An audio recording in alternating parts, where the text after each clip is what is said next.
यम गीता। एक यम गीता अग्नि पुराण के अंतर्गत भी प्राप्त होती है। ये गीता यमराज द्वारा नचिकेता के प्रति कही गई है। इस यम गीता की केंद्रीय विषय वस्तु योग दर्शन है। इसके प्रारंभ में प्राचीन काल के विभिन्न मनीषियों तथा पंचशिख, जनक, जैगिष्वय, देवल आदि के मतानुसार मनुष्य के परम कल्याण के साधन बताए गए हैं, जिनके द्वारा आत्मचिंतन तथा अनासक्त भाव से शास्त्रोक्त कर्म करने की प्रेरणा मिलती है।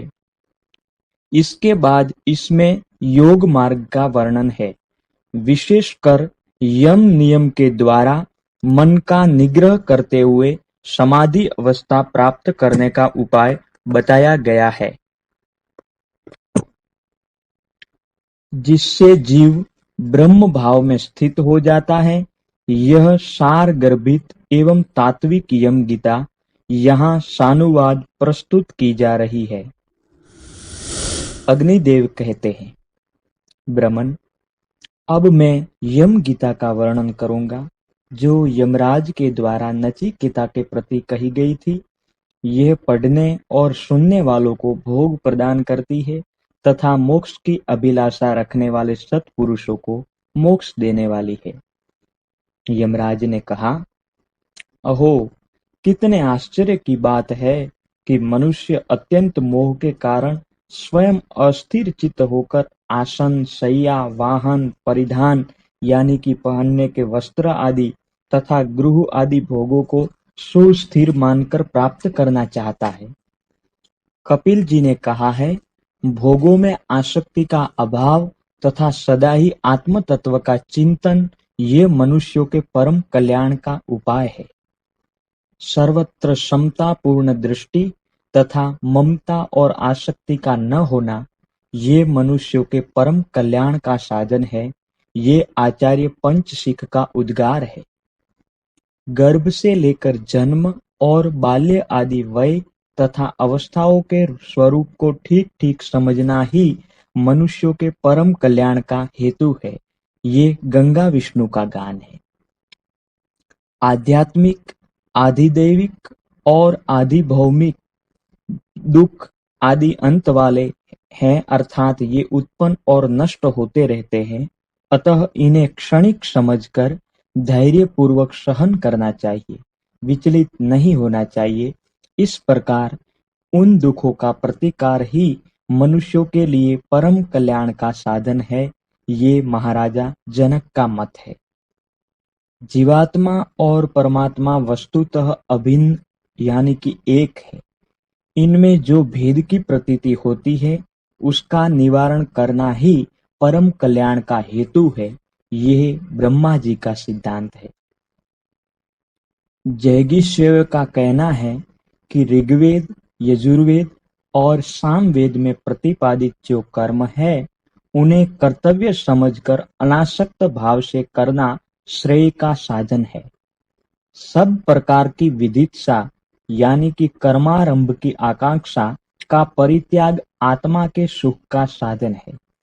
यही मनुष्यों के लिए परम श्रेय है। ये देवल का मत बताया गया है। कामनाओं के त्याग से विज्ञान, सुख, ब्रह्म एवं परम पद की प्राप्ति होती है। कामना रखने वालों को ज्ञान नहीं होता। ये शनकादिकों का सिद्धांत है। दूसरे लोग कहते हैं कि प्रवृत्ति और निवृत्ति दोनों प्रकार के कर्म करने चाहिए, परंतु वास्तव में नैष्कर्म्य ही ब्रह्म है।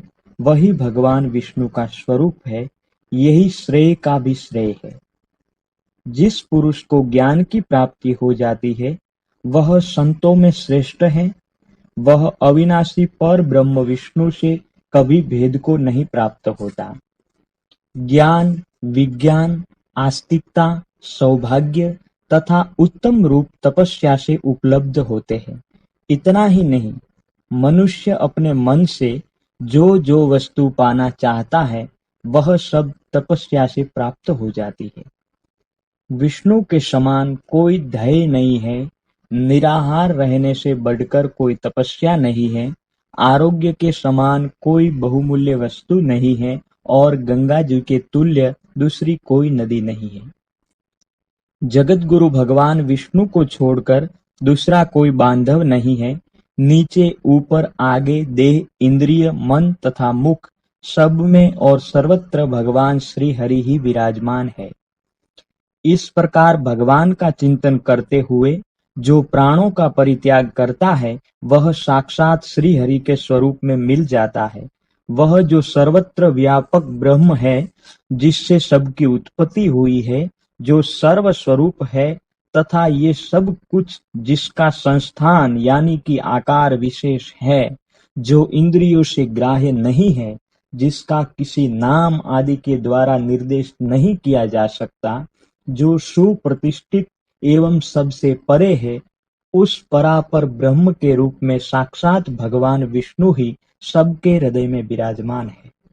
वे यज्ञ के स्वामी तथा यज्ञ स्वरूप है। उन्हें कोई तो पर ब्रह्म रूप से प्राप्त करना चाहता है, कोई विष्णु रूप से, कोई शिव रूप से, कोई ब्रह्मा और ईश्वर रूप से, कोई इंद्रादि नामों से तथा कोई सूर्य चंद्रमा और काल रूप से उन्हें पाना चाहते हैं। ब्रह्मा से लेकर कीट तक सारे जगत को विष्णु का ही स्वरूप कहते हैं।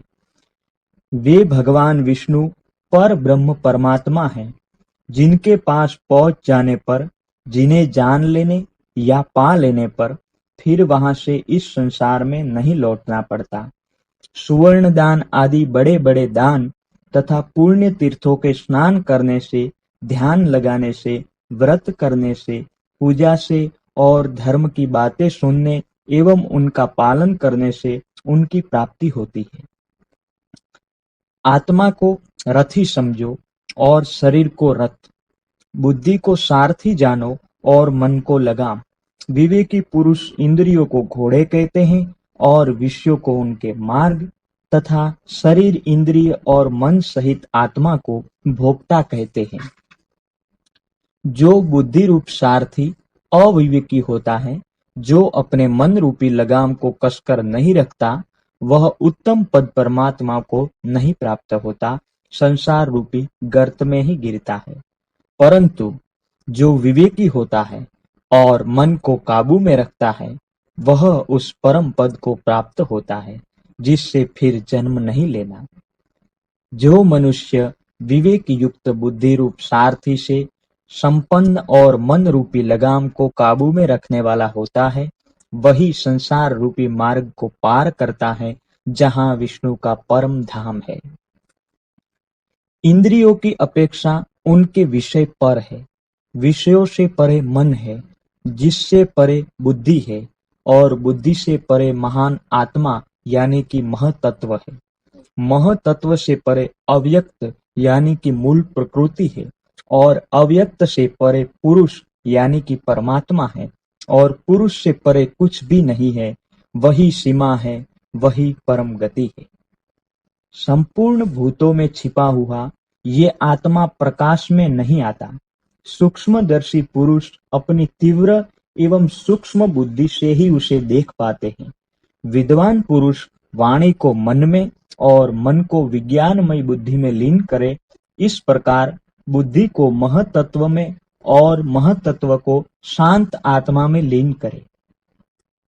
यम नियमादि साधनों से ब्रह्म और आत्मा की एकता को जानकर मनुष्य सत स्वरूप ब्रह्म ही हो जाता है। अहिंसा, सत्य, अस्तेय यानी कि चोरी का अभाव, ब्रह्मचर्य और अपरिग्रह यानी कि संग्रह न करना, ये 5 यम कहलाते हैं। नियम भी 5 ही है। शौच यानी बाहर भीतर की पवित्रता, संतोष, उत्तम तप, स्वाध्याय और ईश्वर पूजा। आसन बैठने की प्रक्रिया का नाम है। उसके पद्मासन आदि कई भेद है। प्राण वायु को जीतना प्राणायाम है। इंद्रियों का निग्रह प्रत्याहार कहलाता है। भ्रमण, एक शुभ विषय में जो चित्त को स्थिरता पूर्वक स्थापित करना होता है, उसे बुद्धिमान पुरुष धारणा कहते हैं। एक ही विषय में बारंबार धारणा करने का नाम ध्यान है। मैं ब्रह्म हूँ, इस प्रकार से अनुभव में स्थिति होने को समाधि कहते हैं। जैसे घड़ा फूट जाने पर घटाकाश महाकाश में अभिन्न एक हो जाता है, उसी प्रकार मुक्त जीव ब्रह्म के साथ एक ही भाव को प्राप्त हो जाता है। वह सत्य स्वरूप ब्रह्म ही है हो जाता है। ज्ञान से ही जीव अपने को ब्रह्म मानता है, अन्यथा नहीं। अज्ञान और उसके कार्यों से मुक्त होने पर जीव अजर अमर हो जाता है। अग्निदेव कहते हैं, वशिष्ठ, ये मैंने यम गीता बतलाई है, इसे पढ़ने वालों को ये भोग और मोक्ष प्रदान करती है। वेदांत के अनुसार सर्वत्र ब्रह्म बुद्धि का होना आत्यंतिक लय कहलाता है। इति श्री अग्नि पुराणे यम गीता संपूर्ण।